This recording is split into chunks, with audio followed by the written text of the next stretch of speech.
qaranimo alla noo garto qaladkii naga saaray quruxdaan lahayn iyo hadduu calankii quwad yeeshay qorumuhu hadday noo garteen inaanan quur yeelin qaadir ma hadii weeyaan haddaan la ina quursayne qarankana rag baa noo dhalshoon caadku qarinayni khayriye farmaajana u qiira qalad masaxa qalade inay qaadir ka sokoo yihiin wadani qiirooda anshuuraha la qaadiyo hadduu shacabku qowl raaco dowladnimada quruxdeeda iyo qaladka xumihiisa haddaan wada qiraynoon qabiil tuurnay qurunkiisa qalabkana kuwaa sidii haddii ciidan la qorsheeyo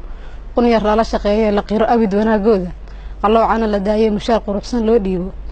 shisheeyaha qulqula een dhahnaa qaada tiradiina quraankii ilaah iyo haddaan diinta ku qidmayno qaranimo iftiintiyo allah quwadna siinaayo qorshahan ku dara caafimaad qaranku soo saaro isbitaaladeenii hore qayiran ee owdan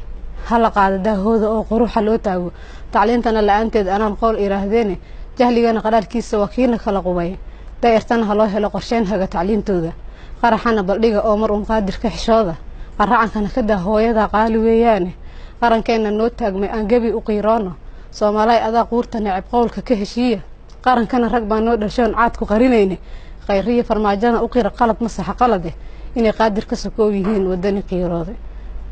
qaadir ma hadii weeyaan hadduu qarankan babanaayo qaraxana kolkuu nagu dhaceen qiiro ololeynay kuwa naga qajilin ee wanaag qiimo nala joogay dhiigooda kuwa noo qubay qaxarka nala qaybsan naxariista kuwa lagu qadimay ee la qarinaynin khayriye farmaajana u qiira qalad masaxa qalade inay qaadir ka sokoo yihiin wadani qiirooda